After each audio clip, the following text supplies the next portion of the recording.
Every Etsy seller gets fooled at least once. The trick is making sure it never happens again. Sellers lose money every day to scams, misunderstandings, and fine print they didn't even know existed. But once you know the warning signs, most of the problems are completely preventable. Today, we're going to go through the 3 areas where sellers get caught out the most. First is customer scams. This is phishing, fake messages, chargebacks. And then we have your own slip ups, the easy mistakes that do cost you real money. And third is the Etsy gotchas, not scams, but features and rules that can feel like traps if you're not prepared. Stick with me, this video could genuinely save you money and protect your shop long term. Let's start with the most stressful part of selling on Etsy, customer scams. The good news, most buyers are completely genuine, but there are a few patterns you need to recognize early so you don't lose money to chargebacks, fake claims, or phishing messages pretending to be Etsy. In this section, I'll show you the red flags to watch for, the real scams sellers have reported, and exactly what to do before and after they happen. First is fake Etsy support messages. An example of this is a seller gets a message saying, "There's a problem with your Etsy account. Your listings have been deactivated. Click here to restore them." The link goes to a phishing site asking for a login or banking details or any of those kind of details you shouldn't be given to a stranger online. Etsy warns about phishing in the Help Centre.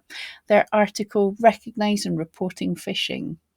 To prevent this, be aware that Etsy will never send login requests through messages, and check the sender. In messages, a genuine Etsy message looks like this. Never click links sent through Etsy messages, and check your dashboard.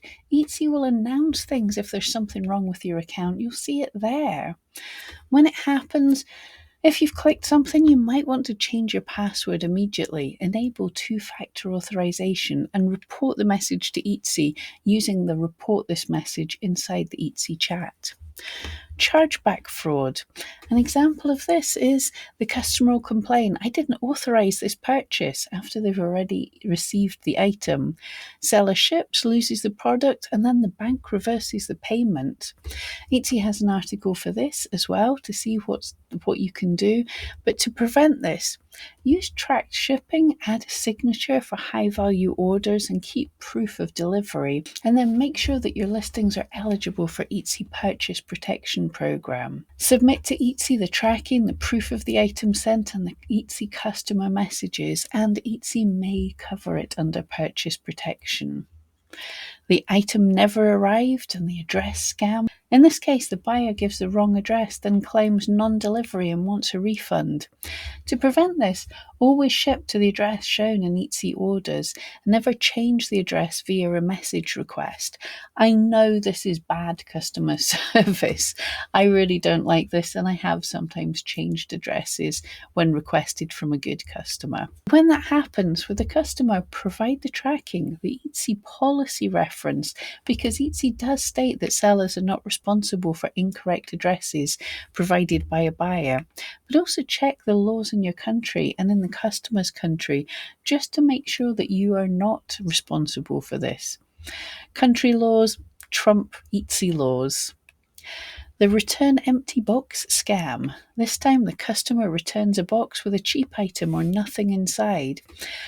We do see this in the Etsy community forums and Facebook seller groups saying this has happened.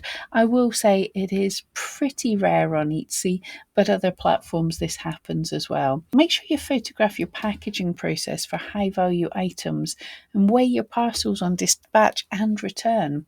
If the buyer feels sus, film yourself opening the parcel. And when it happens, provide to Etsy the return package weight and the comparison, photos, the listing value, and if the buyer claims the issue was with the post office, ask them to report to the police so you have a case number. People often magically find out their mistake and resolve it when you ask them to get the police involved. Who would have thought? Now, although these things sound scary, they are pretty rare.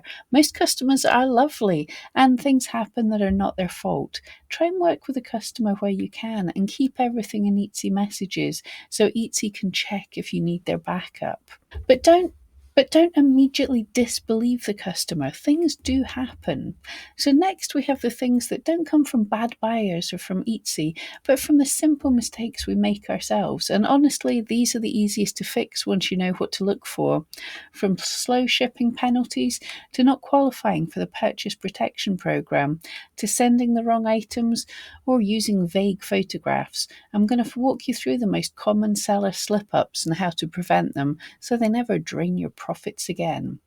Firstly, not qualifying for Etsy Purchase Protection Program.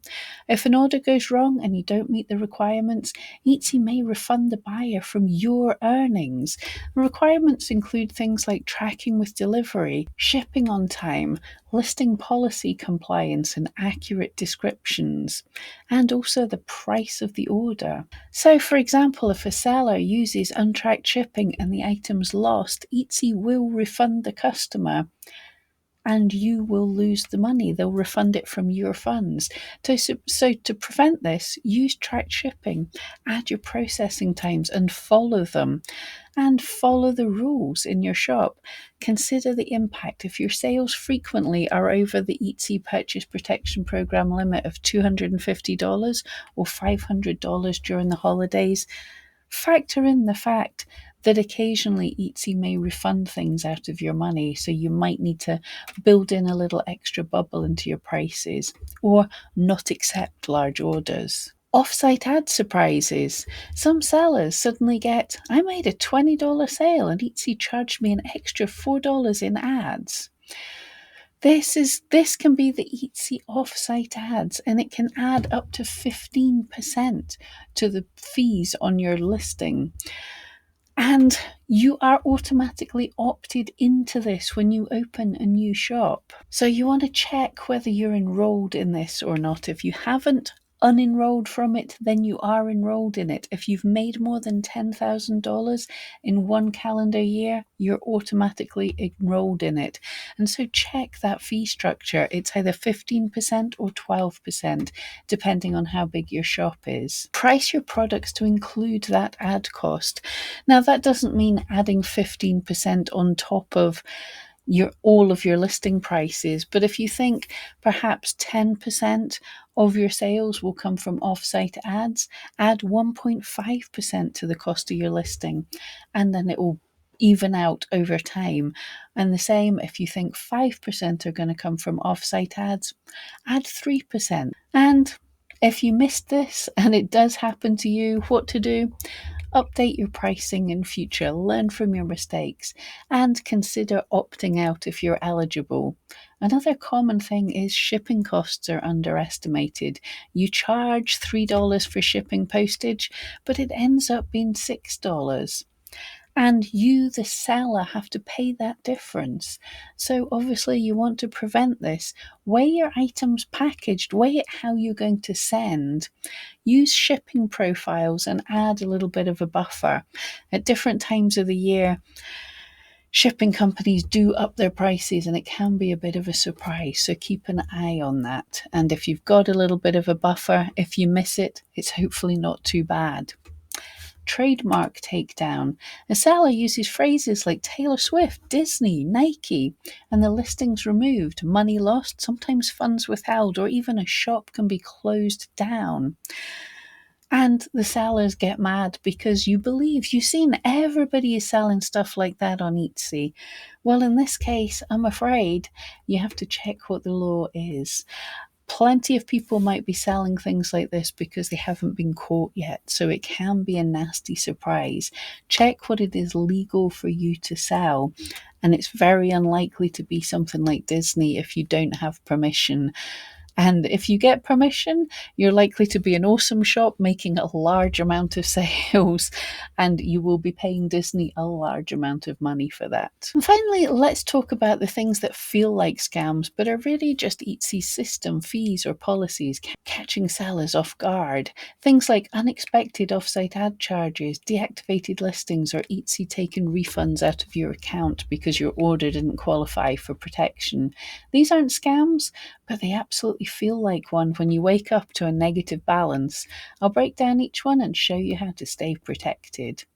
Each Etsy purchase protection refunds from the seller's funds. Sellers assume that Etsy covers funds. They promise to the customer when they're buying, if your item arrives late or not as described, then Etsy will refund. But in reality, Etsy only pays if all their criteria are met and the value is under that cap of $250 or $500 in the festive times. Otherwise, Etsy refunds the buyer but takes the money from the seller. You've turned off offsite ads, but you're still getting fees. The seller thinks, I'm not running ads anymore, so why is Etsy charging me?